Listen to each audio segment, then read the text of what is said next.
Don kikilikon. Baratzeko azenarioak oso ona zela uste zuen. Letxua bat ikusten bazuen esaten zion. Aizu letxua, ikusten alduzu ze ona naizen. Euriari zuenean, esaten zion euriari. Aizu euri, ikusten alduzu ze ona naizen. Egun batean, untxi bat pasa zen eta esan zion.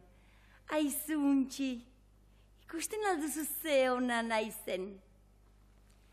Ikus dezagun, ba, egi alden. Eta, txak, eta jan egin zuen. Ordutik, untxiak esaten dute, azenarioak oso onak daudela. Kaixo lagunok, zer modu zaudete, ondo? Azenario kontu egin hasi dugu guk gaurkoan Don Kikilikon, eta ez dugu kontu egin segitu behar. Txolarteari hasiera eman behar diogu, eta horretarako gurekin hemen Serafinari gabe. Agur Jaime. Kaixo. Serafina, bada, esango dizut, ona etorri alizateko, baldakizu, zer egin behar izan dudan. Noski, zeu zer izangoa. Etxeko komunean sartu denean, kanpotik prestatuta nuen krisketa, crash, itxi, eta hangeratu da, beste da. Ezin izango nuen ona etorri, eta premiazkoa nuen. Ze buelta daukaz. Banekien zuetortzekoa zinela, baldakizue norden hau. Iztakite. Hau, Jonander Larrañaga ama, gitarra jotzaile ospetsuta jatorna ez da? Bai, ala esate bai. Eta badakizu semetxo bat dudala, Fermintxo. Bai, zoze entzun dut, bai. Nahi nuke ark instrumentoren bat ikastea, nerekin batzutan joalizateko. Nik txistua apurtxo bat jotzen dudanez. Ja. Aizu. Ze pentsatuzu, gitarra? Ezagutu behinepein, esaten badidazu, esate baterako zu zergatik hasi zinen gitarra ikasten. Bueno, nire famili musiko die, aita eta anaia eskusuñoa jotzen du. Eta, bueno, pixkat aldatzeko pentsatu nu, bueno, gitarra eskatuko diot orentzero, jaber ekartzen dieten, da, bueno, ekarri zidan, eta antxa hasi nintzen, 10-12 urtekin, aitakin pixka bat, akorde batzuk ikasten, eta gero etorren nintzen handikan urtebetea edola Donostia ikastea, konservatorioa, eta hortxe hasi zen ere gitarra jokue. Eta hor bukatu da ikasteko bide guztia? Ez, pasadie konzertuk eta beste gauz batzuk, eta oraindik ere... Euskal Herritik kanpo ibilia zara ere ikasten ez da? Bai, bueno, pixkat zeuzer inun Madridean, eta gehueltatu nintzen ere honea. Fulen ibilitanago, horretian jo nintzen Madridea, pixkat ikastea ere... Eta zeiten zenuen futbol zelaian zeundenean, gitarrarekin? Bai, karo. Jendeak gol kantatzen zuenean zukreak ordez. Ni gitarra jotzen nuen. Zegozen. Aizu, eta nolako trastea da gitarra, oso komplikatua da? Bueno, beste ez, pixkat saia da, baina... Batzuk diote, emakume itxura duela. Zeuze bidatu jo gire. Egia esan gure Serafinak gitarra baino kontrabajo itxura du nik uste. Grazik hemen ez dagoela. Bueno, hemen daukatzu gitarra bat, 6 lokarri dauzke. Bai. Eta hemen dago puentea. Hemen dikan lotu iten die, lokarri hemen lotu iten die. Eta juten die zuzen. Eta hor ibaia. Klajero. Ibaia dago hor? Ez, hemen, mastila dago. Barkun mastila, bueno. Izena berdina dauke, baino ez da. Hemen daude trasteak, ikustezun bezala, eta traste bakoitzen... Traste zarrak dira? Bai, segun zenba urte dozken, zarrak edo gaztek.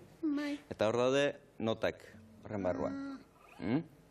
Eta zulo horrek zertarako balio du? Hemen dikan ateratzen da doinua. Jotzezun doinua. Ze polita, Hoi da, gitarra hau da. Bai, gustatzen zait, eta zergatik ez diguzu piezako eskorren bat jotzen denok entzuteko horrela? Bai, joko entzun egingo dute. Bal.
Aizu, Jonander, bai, oso polita izan da, Gustatu zait, bai. Kostutzen naiz.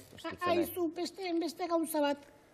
Jende askok pentsatzen duela gitarra, ez dela Euskaldunen musikatrena, Andaluzena dela eta hola. Zuz, betiko historia. Andaluzak oso jatorrak dira, baina ez dela gure, egia alda hori. Ez, badaude jende pilo bat hemen Euskal Herrian gitarra jotzen duela, bai konzertutan, bai launtzen, abesten, lehen Iparragirre ibilizan. Iparragirre, Jose Mari. Zein den, hoi abestu eta joitezu launduz, eta beste batzu badaude konzertuk ematen dituela ere bai, bakarrik aina ez da. Deno jotzea daukio gitarra. Aizu eta uste dezu orduan, esan ditut ba, nik txistua jotzen dudala purtxo bat, ez da? Eta Fermintxok eta biok batera jo genezakela. Beida, nik arri dut hemen partitura bat, haber jotzezun. Ni asmatutako, bai, ni asmatutako ainaz. Haber, gustatu zaizu. Bai. Haber, joko deu. Proba ingo dugu. Bai. Bai, hasi. Venga.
Hipnotizazio manera. Honek dioena egia bada. Badakit hipnotizatzen. Probaren bat egin behar dut, ea badabilen. Bada, hemen eseriko naiz, inor etorri artean, eta froga egingo dut. Zazpi, zortzi, behatzi, hamar, hamaika, hamabi, hamairu, hamalau, hamabost, hamasei, hamabi, bezartzi, beretzi, hogeita bat, hogeita bi, hogeita hiru, hogeita... Galdi, Buelta eman! Bota eskuetan, daukasuna eta neri bigira! Bota eskuetan daukasuna. Pasando. Orain, itxi begiak eta zabaldu hau, irekita. Badabil.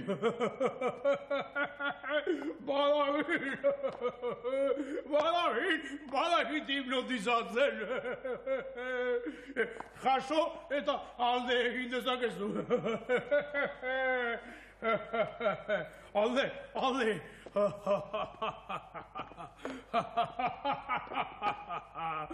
Osondo etorriko zain neskatxau nere uartean, arropo garbitzeko eta baskariak eta foria prestatzeko. Urrengoan harrapatuko dut, oain gauzatxo baten bilanua.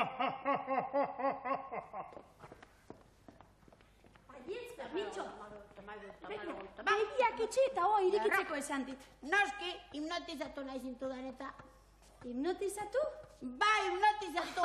Eta nik ere badakit hipnotizatzen! Zuk badakizula hipnotizatzen? Baiet, Ea, ba, ikustagun. Tranquilo, gauza bat egingo dugu. Seguro berehala etorriko dela. Goazen izkutatzera, ni hemen zuaitzaren atzean, eta zu beste zuaitz horren atzean. Korri, poti!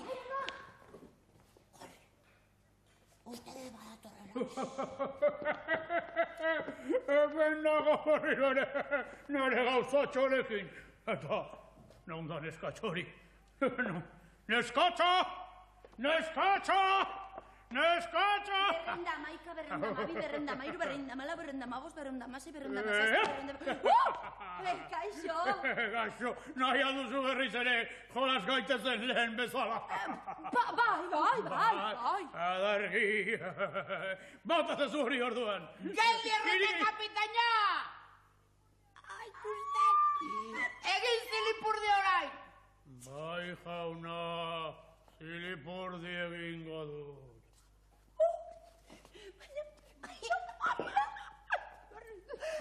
Zilipurdi egin dut. Egin zilipurdi berriz! Berriro zilipurdi zure ordenetan. Orain sartu zaiten zakuaren barrendean, venga! Bai, jauna, zaku barrenean sortuko nahi.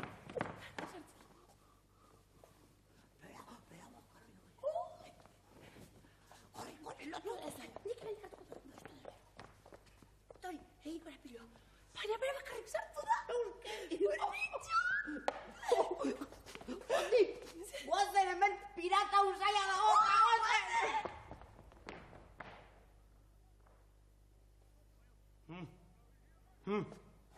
Baina, zornabili hemen.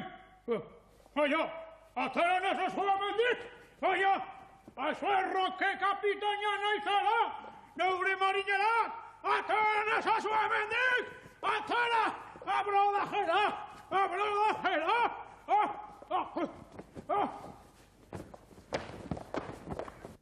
Puxtarriak banatzeko tenorea heldu zaigu eta gehiago itxoin gabe lan horri ekin behar digu. Salsa taldean, joan zen astean gurekin egon ziren donostiarrak ditugu eta pikan berriz txalo bat. Ez lotsatu eta txalo egin behar duzunen egin lasai txalo. Eta pika taldean berriz Legazpiarrak etorri zaizkidu. Aritz Saratxaga. Kaixo, Aritz. Kaixo. Marrazkiak parekatuta ikusiko dituzu, horre ipiniko dizu froga batetan, baina marrazki bakarrik geratu zaigu. Ea zuk asmatzen diguzun, zein den parekatu gabe geratu den marrazki hori. 30 segundo.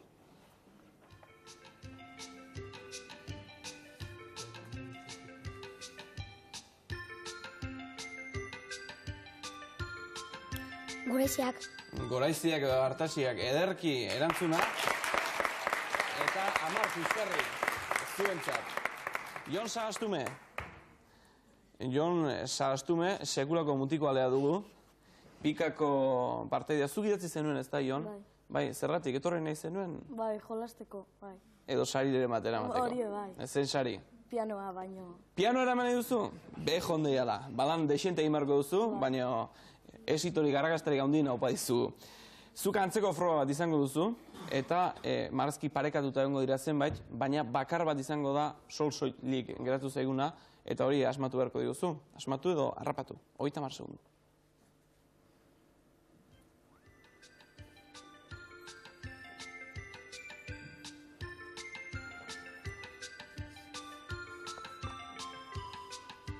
Irratia. Irratia. 10 Puxtarri pikarentzat.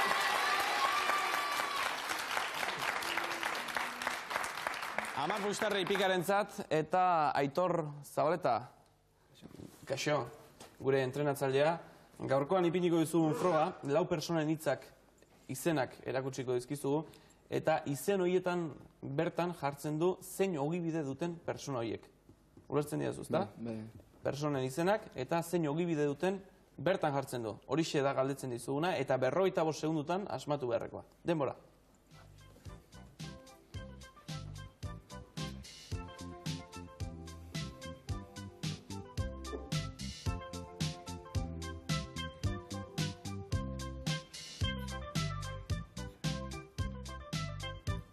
Gotzaile? Barka? Gotzaile. Gotzaile, ez. Berna bakar bagarrik geratuko litzateke, ez. Den arabili behar duzu? Den arabili behar duzu, bai.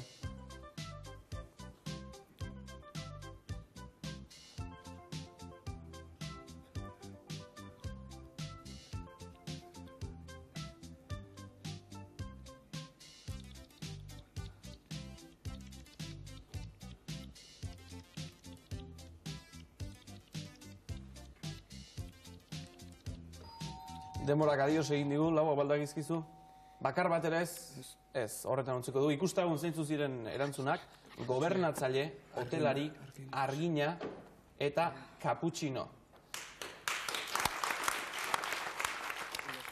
Nekane Salinas, aurrera. Gaurkoan ohartu bazarete gure lehiakide guztiak gizonezkoa ditugu. Eta Dondon Kikilikon guztia aztoratuta jarri dute kontxi ezik, baina bai txirremeri eta txibiton, da bai errealizatzailea, eta denak aztoratuta. Eta Legazpierrak esan digute gainera, guapa atera ezazuela Nekane, guapa aterako zaitugu. Ez jarri nerviosa, Lasoi. Zuk ere antzeko froga bat izango duzu gaurko honetan, 4 personen izenak, eta bertan zein ofizio duten jartzen du. 45 segundutan asmatu beharrekoa, denbora.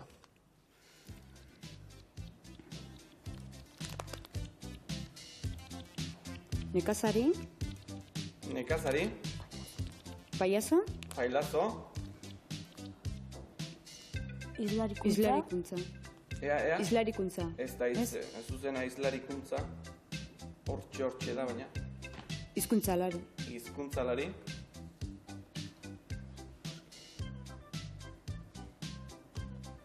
Mosketero. Eta mosketero hitza genuen.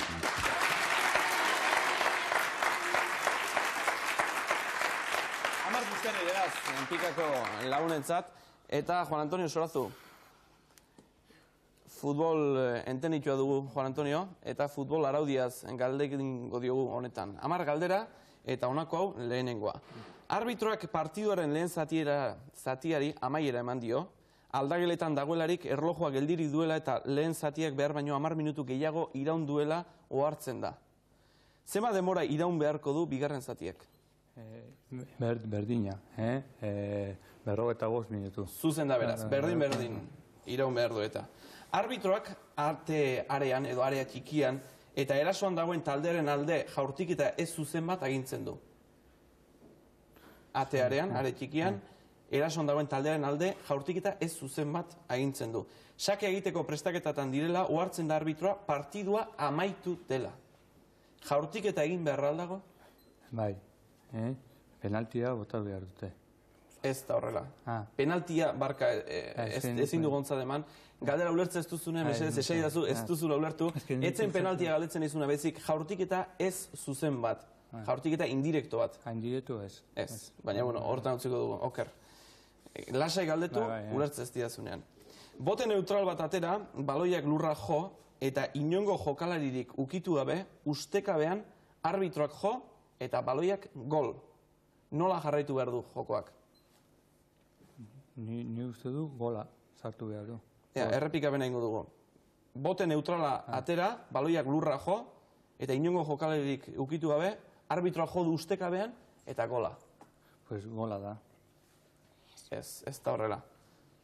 Ez da horrela, eta gainera ezin dizazuk luze gutziz, bai eta ezkoa da. Ez da horrela, bote neutrala egin beharko lukete berriz. Eskuz golik egiterik ba aldago? Eskuz. Bai, atezaina. Atezainak egin dezake. Zuzen. Baloia joku erdian zulatu eta pintxatuzkero bote neutral batekin partidua jarraitu behar dugula, badakigu. Baina baloia langan gelditzen bada, zer da hori? Langan, atea behar da beste baloia bat. Berria. Seguru? Bai. Langan. Bai, Putza langan. egiten du arte. Denbora pasada ziria genuen, hori langan gelditzea kasualitate hutsa litzateke, eta oso zaila gainera langan gelditzea baloia, ez da? Geratu dira. Baloiaren pare-parean, lerro-lerroan dagoen jokalaria jokoz kanpo egon aldaiteke. Baloiaren parean, lerro-lerroan, biak pare-parean daude, jokoz kanpo egon aldaiteke. Jokalaria baloiaren parean dagoenean. Baloia? Bai. Jokoz kanpo egon daiteke lerro-lerroan dagoenean. Erdian? Baina erdian? Ez, baloia hortxe dago, eta hementxe dago jokalaria, pare-parean, lerroan daude. Bai. Ez. Baloia baino aurrerago egon behar du jokalariak jokoz kanpo izateko. Bai. Dudarik gabe. Jokalari batek bere area bertan baloia sareetarantz doala ikusten du. Besterik ezean, jokalari hau ez da atezaina, botak kendu, hankeko botak kendu, eta baloiari jaurtikitzen dio. Punteria ona duenez, botak baloia jo du, eta hau atetik kanpo irteten da. Ze agindu behar du kasu honetan arbitrak? Kasu honetan, indireto eta tarjeta jugadoriari. Horra, aukeran geratuko litzateke, baina berez, ontzat utziko dizugu, zuzen utziko dizugu, baina berez penaltia izango litzateke, eskuz zeratu delako, area barruan litzatekelako. Partidu erdian, talde bereko bi jokalari elkar joka hasten dira. Arbitroak jokua eten eta ze agindu behar du. Partidu erdian, talde bereko bi jokalari elkar joka hasten dira. Arbitroak jokua gelditzen du eta ze agindu behar du. Espulsioa bi hori. Eta gero? Eta gero bote neutrala. Seguru? Nola zen? Biak espulsatu aldegeletara bidali eta? Eta gero... Ontzat emango dugu, gero jaurtik eta libre zuzena. Baina libre utziko dugu aldegeletara aipatu duzulako bintzat. Futbolaz askotxo hitz egin dugu, baina ze esan nahi du futbol izenak? Futbol balonpie. Además, palabra inglesa da. Izketa inglesa. Ingles diator eta... Fobal, union, balon...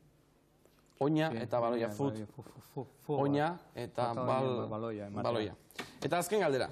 Jokalari batek hasierako sakea zartako gogor batez egiten du. Baina inork ukitu gabe sareetaraino iritsi eta atean sartzen da. Jokalari batek hasierako sakea, partidu hasierako sakea, pom, zartako gogor batez egiten du, baloia inork ukitu gabe gola. Ez da gola. Ona alda? Ez da. Ez da gola, ez da? Ez da gola. Ez da gola. Ondo beraz. Eta zuzen, azken galdera. Guztira, 6 galdera saltzak erantzun dituenak eta 22 pustarrik. Jesus Mari Sagastume, aurrera. Kaixo. Jesus Mari Sagastume oso kerez paude iturgina dugu. Edo linternero. Iturgintza munduan aritzen zara. Eta zer aritzen zara, kanila konpondu eta... Lan asko, izatea alda? Boladatan. Ederki da, iturgintza zehingo izkizu guk 10 galdera. Kanila barnean, plastikozko ala metalezko elementu bat egoten da. Ura irteterakoan zarata gutxitzen du eta zipristinak galerazi egiten ditu. Kanila barnean. Ze izen du pieza honek? Rociador. Barkatu? Rociador. Ez.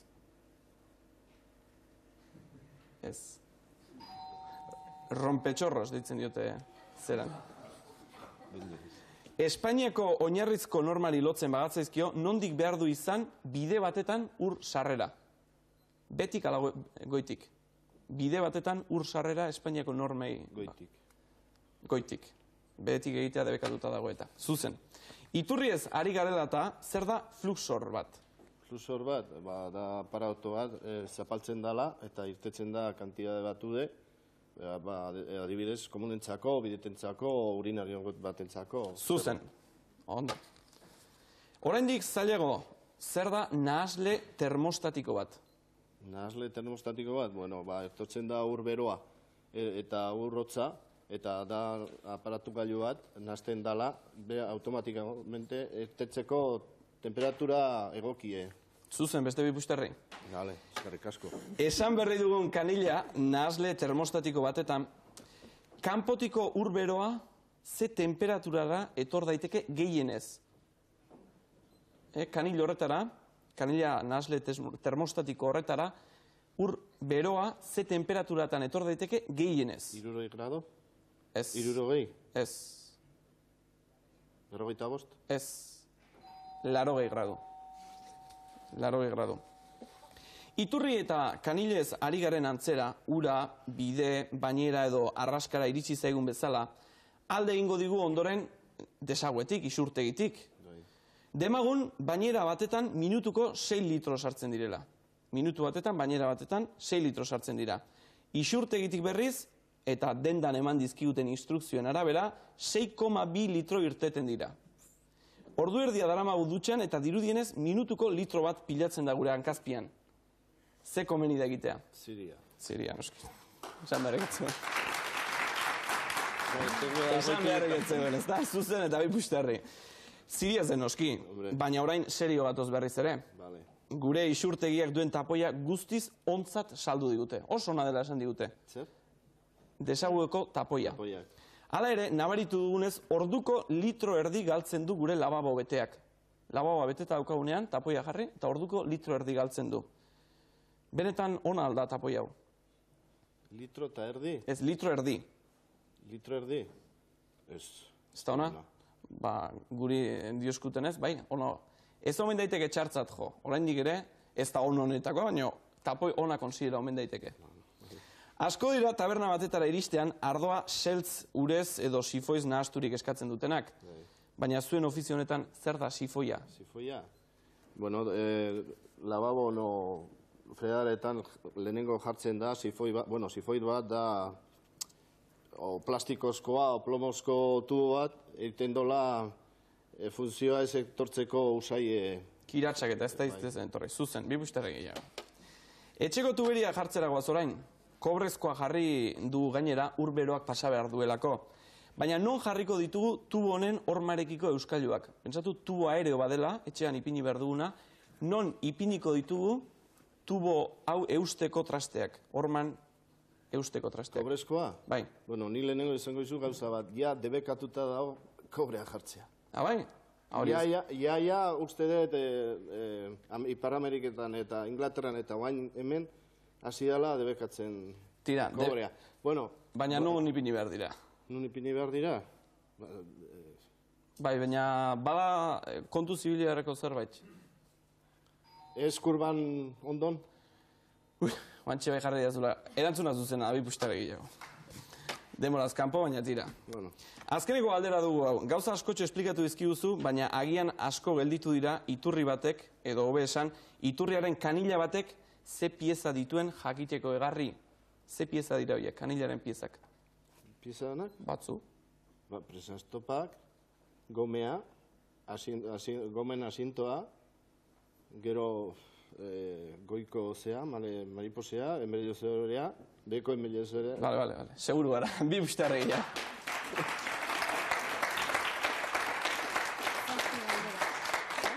Eta zazpi galdera izan dira zuek erantzundakoak, beraz, ez da gizema pustarri dituzuen, 34 pustarri pikak eta saltsak 22. Guzti honekin, ze sari dauzkagon ikustea goazen, lehen bailen. Pustarriak pustarri, izerdi apurba kostata lareun lortu ezkero, EASO kaleko bengoaren organua. Musikarte musikatxeak piano hau jartzen digu 300 pustarritan. Etorbe berori apur bat ilustratzera 100 pustarrirekin, euskaldunak itsasoa eta mendiei buruz dena jakin daiteke. 80 pustarriz, musika, poza eta dantza, ifi aparailu honi esker. 60 gerekin, kitarraren jabe egin zaitezke, edota akordeoia nahi izan ezkero, 50 pustarri eta akordeoia zuretzat. Musika tresna txikiak badira, baina jolas berri batzu ekarri ditugu. 10 pustarri nahikoak dira lote zoragarri hau etxeratzeko, euskaraz jolasean ibiltzeko ardatz. Eta opari kutxun zoragarri eta bikain bat, txiribitonen hartzatxoaren lehen guzu propioa. Hala, azken froga eta pustarri kontua. 3 kaxa dauzkazue, bakoitzean 3 koloretako pustarriak, eta bakoitzak kolore bateko pustarriak hartu beharko ditu. Guztiok amaitzen duzuenean, pustarri guztiak amaitzen direnean, orduan amaitzen da froga eta 35 pustarri. Beraz, pustarria presto daudenez eta zuek noski baietz, has gaitezen eta ekin lanari.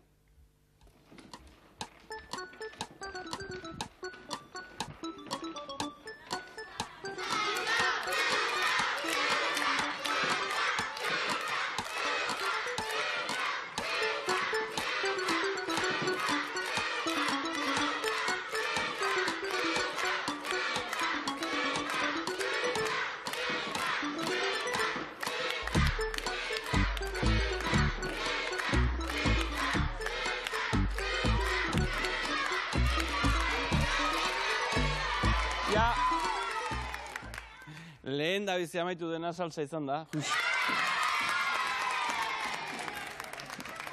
Segundu kontuak izan dira, baina bai salsa izan dela, eta gainera pikakoek bat lurrean zenukaten, puxtarri bat lurrean.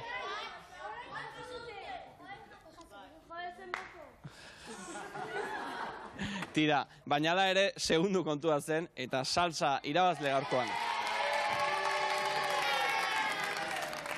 Salsa taldekoak datorren astean gurekin hemen izango ditugu, eta 22 puxtarri, 35 orain, eta joan zen asteko 54ak, 114 puxtarrirekin parte, ez barka, 111 puxtarrirekin parte hartuko dute, datorren astean salsakoek. Eta pika, Jon, etorri nirekin lasai.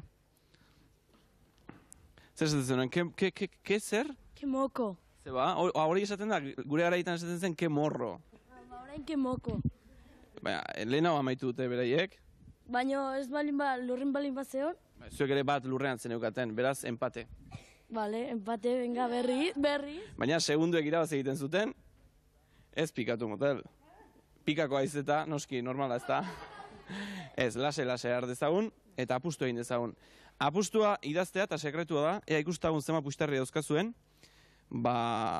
lehen lortutakoak 34 ziren, beraz 34 puxtarrirekin nahi duzun apustu egin dezakezu, eta sekretua.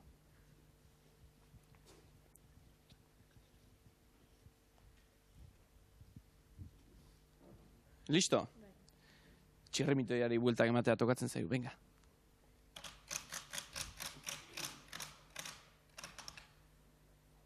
Nun, hemen edo hemen, aukera utziko diat. Gorria? Ea ba, trampa egiten dugun.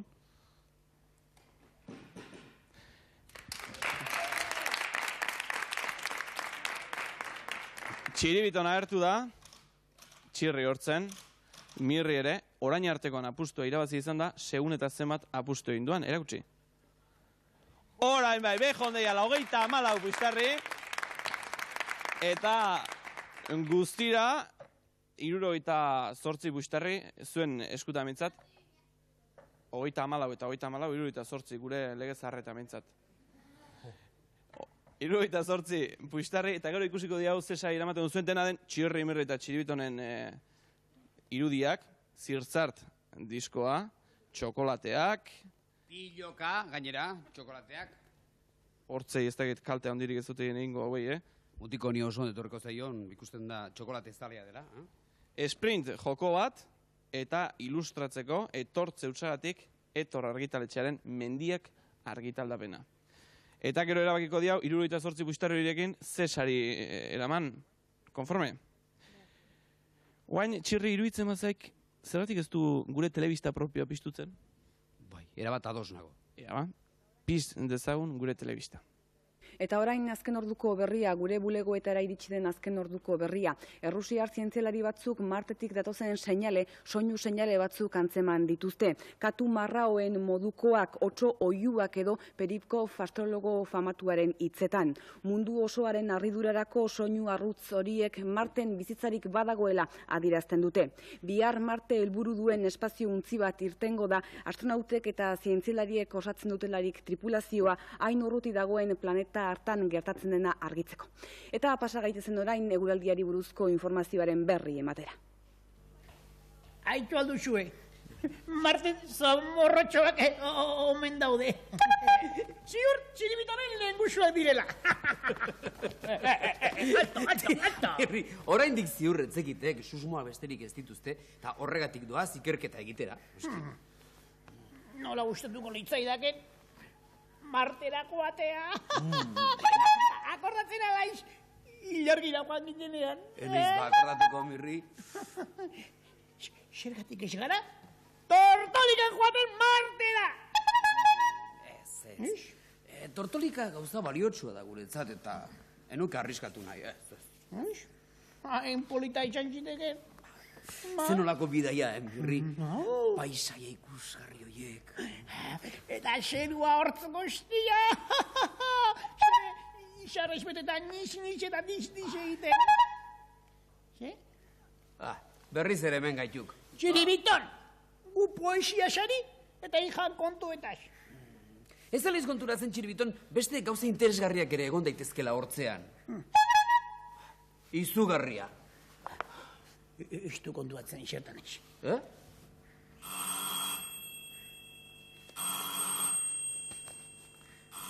Zein izan diteke ordu honetan? Ikustera noa? Lapurren bat? Nori izan diteke hain behan du dela eta. Txibiton, basegiat ziur Drakula kontea dela guri odola xurpatzera etorria! Edo bestela, giza otsoa dela, tripatzen hori jandela etorria! Koldarra, hori zer?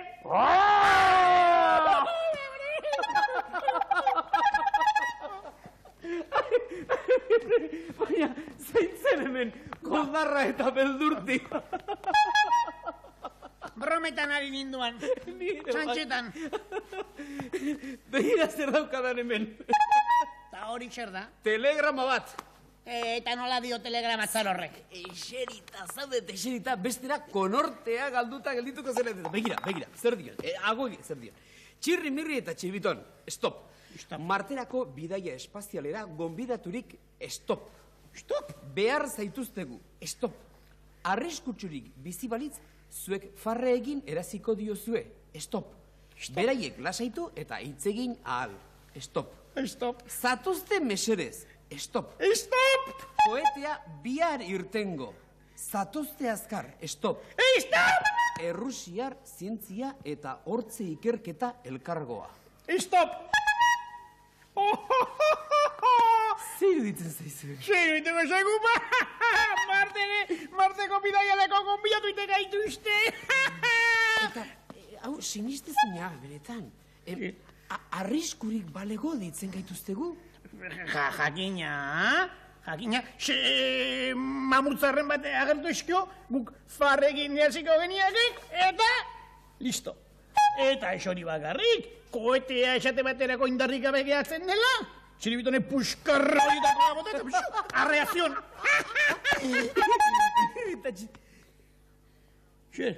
Horixe, eta mamutzar hori borrokatia dela, ez duela pajar horrek baketsua bihurtu nahi, Txiribitone janengoik edakago. Hazen bidaia zoragarria. Guazen maletak bestatzen. Guazen.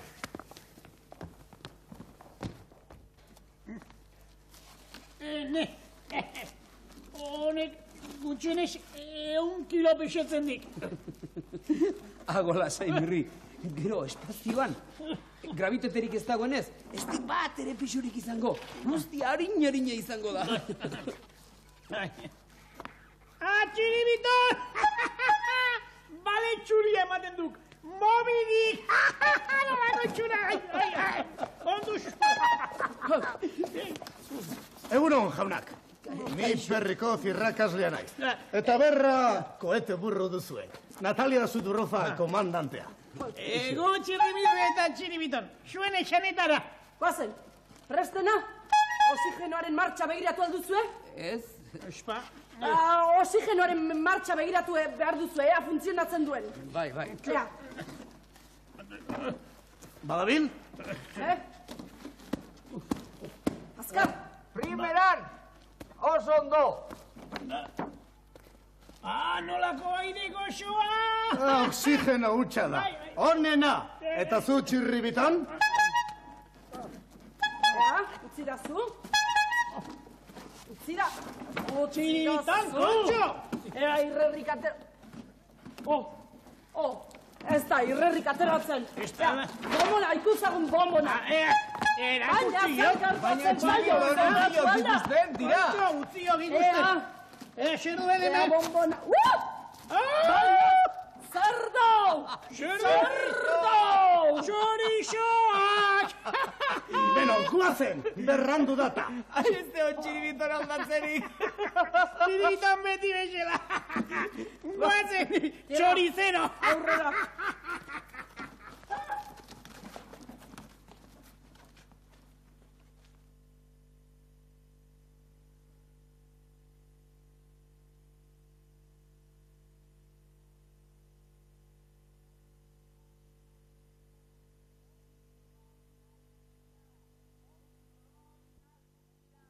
Kontrol nagusia,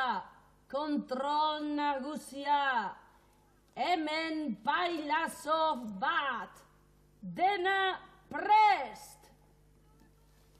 Ai, ama, nolako beldurra! Ze zarata egiten duen honek. Motorra zelarretzen harrigarra. Abiadurra handia behar dugu lurraren erakartze indarra garraitzeko. Esen bateko abiadura, tortolikarekin, 60 kilometro orduko egiten dugu. 60 kilometro orduko? Orain 40.000 kilometro orduko abiaduran joango garra. Zer duk, txiribiton? Txirrera sartu saiok, eta niri ere, 40.000 kilometro ordukoa. Ziurtasun gerrikoak, aiberatzera goaz.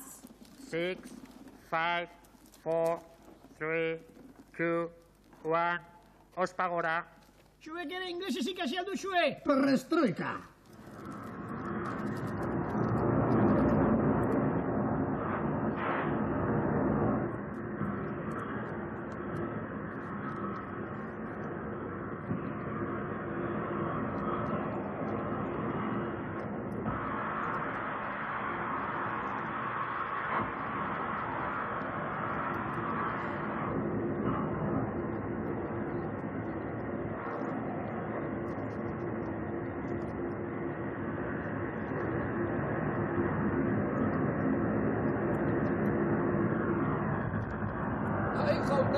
Hau beldurra! Non gaude? Zergatik eginda gaua hain askar? Hemen beti da gaua. Ostondoan, hortzean gaude. Hortzean? Espazialuntze oso azkarra da. Aste bete barru marterra erretxiko garra. Aste bete orduan ez da hain askarra? Mirri, Marten milaka eta milaka kilometro zera zegot. Tortolikan ara joatekotan, 100 urte beharko genizkikek. Etzekiat ondo egin dote dugun, hona etortzen, ni beldurra jotaneok! Orain, lotarra! Bihar lan handia egin beharko dugu. Tira, danok lotarra orain,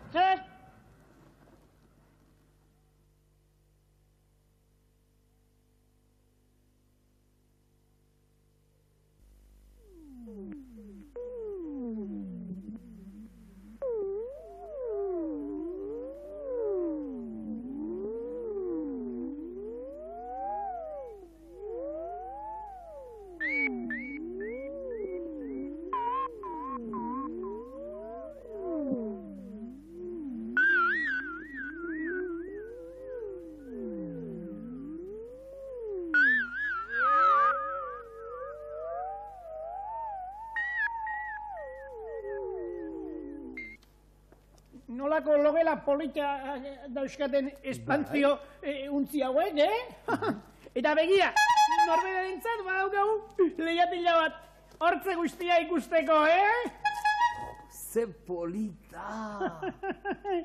Aixue, akatz txiki bat aurkitzen dion nik honi. Zer? Iruitzen zait, hemen aurkak usuak daudela. Esaldu zue azkure txiki bat sentitzen. Bai? Bai! Baina mirri zari hain! Da jotze txiki bat, beste ikes, segide segundena ikusten, bia zen polita den. Polita.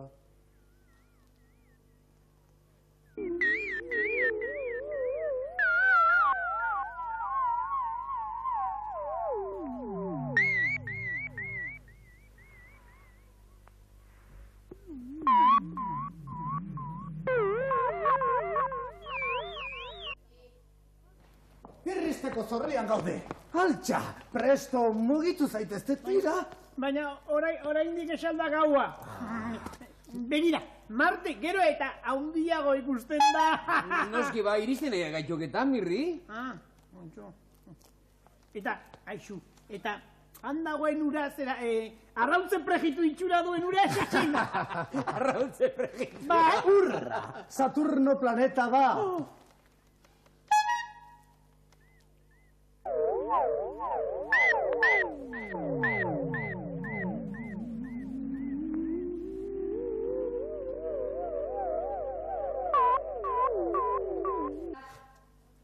Eta orain goazen, bazkaltzeko ordua da. Hemendik parre bat orduten, Marten izango garra.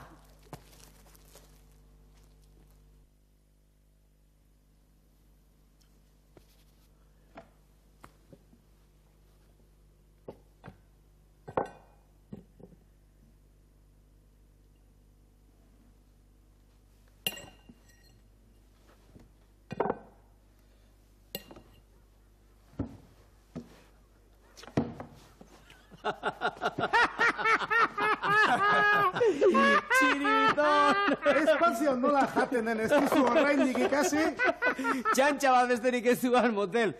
Konturatu adin, espazioan gauzak ez dutela pixurik. Jakina!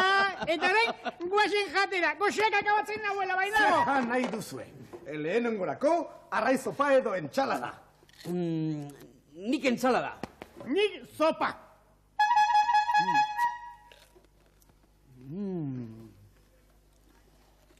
Ez dut gehiagin maite espazioko janari hau, Ensalada hau berriz, primeran dago. Agian, tipula pixkat gehiagi dauka. Eta bigarren goz, txuletak papakin, edo legatza saltxan, edo txipirroiak. Txipirroiak! Nik legatza. Irurak? Iruna, txinibino. Ibontzia.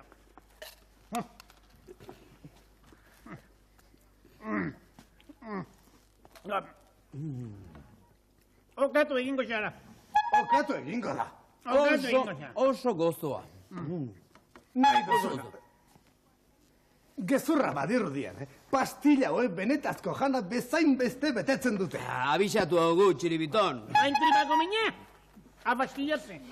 Hartu beste pastilla hau. Kamamilazkoa da. Minak enduko dizu. Kabinarra mundu guztia, Marte lurreratzera goaz.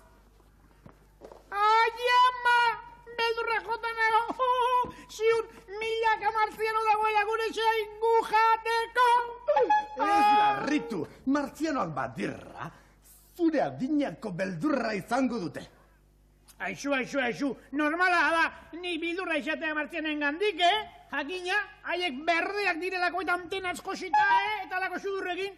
Baina nire izen bezain guapo eta eder eta simpatiko naizela munduko bailasorik guapoena, eta nigandi bildurra izatea marzianoek, ezinezkoa aixu. Baina, Mirri, iere haientzat itxusia izango aizagian. Edo zein modutarra, nik ez dut uste marzianoak existitzen dutenik inork ez ditu ikusi erre. Jakina, egu izango garelako ikusten ditugun lehenengoak. Horri egia duk, guazen, ordua da. Hain nolako beldurra, marziano ziur janei nahi gaitu ustela. Badut ideia bat, baratxurin sigurtziko dut gorputz guztia, eta horrela naske emango diet.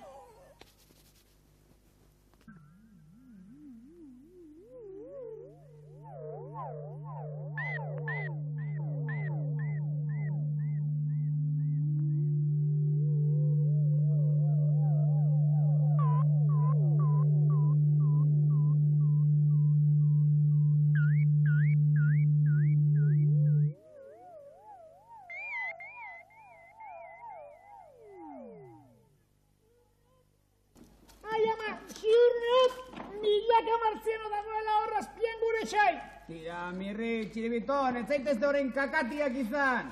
Aiza, txirri! Zer? Nien nauke kakatia, Baina, beldur txiki babadiat.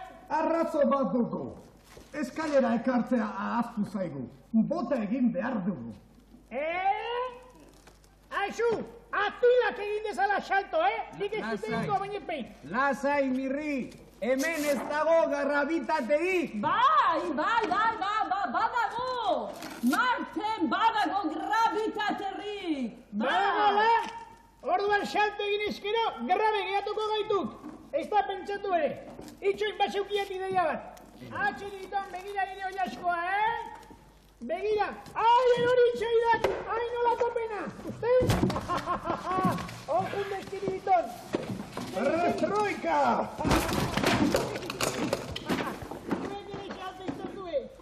Oso ideia ona mendebaldarrena. Agur! Erruziarrak azkenean Marten! Ziurtzagozorik eta Martenorik estela geratzen. Bestela jango zuten baina! Buentu gaia mahmaina!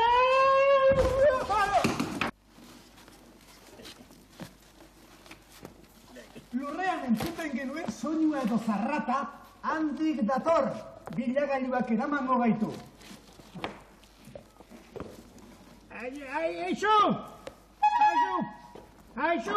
Zatosena! Hemen, bero, haundia dago. Ezin dut aguantatu. Epa, bebaia! Marten oxigenerik ez dago itoko zarra. Eta gainerra, 50 gradu zero azpitik egiten ditu. Eta izoztu egingo zarra. Ez duzue usain arraro bat nabaritzen. Nik ez. Eta gaina oso ondo hartzen dut arnasa estarritzeko. Munduko arnasak hileriko nabai naiz. Ez da posible. Eta ez dut bat ere hotzik. Baina Marten ez dago oxigenoreik. Baina usain txarra bai. Iretsa nabaritzen dut. Egia da? Arnasa hartu daiteke? Arra. Arrarroa. Eta ez du hotzik egiten. Ez du hotzik egiten. Hau guzti zarrotza da. Ikar dezagun Oso soinua. usain txarra dago. Horri bai. Nik horren kenduko du kakao. Zerbait bilatuko dugu. Guazen. Eta oso usain txarra dago. Ba, txarra usaina. Etorri hemendik. Ez. Bai, txaitos. Handiko beto, zena. Handiko beto ziur. Oain handiko beto. Bai. Kaparatu gara izte, no?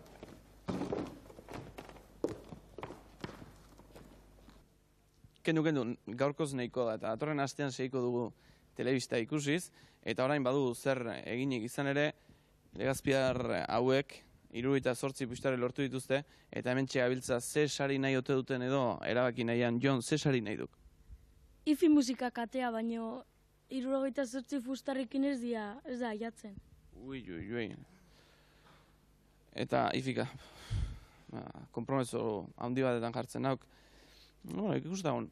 Jesus Mari, zein da iturgin batentzat lanik zailena? Komuneko desago konpontzea.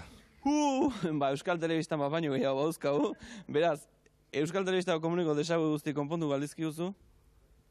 Albain badu, bai. Albain badu, bai. Nekane, dantzan baldakizu? Ez. Ui. Ifikatea. Ez dakizu dantzan? Lotura... Jakin, baino. Zubentzatu kanta goxo-goxoa jartzen dizugula, eta txiribitonekin esate baterako. Bueno, ba. Bai? Bueno, orduan ikustagun ze sari eramango duzuen. Ifikatea zuentzat musikarte etxeak eskaintzen duena, hori zuentzat noski komuneko desago guztiak konpontzen baituzue, eta txiribitonekin zera egiten baduzu, dantza egiten baduzu, nekane.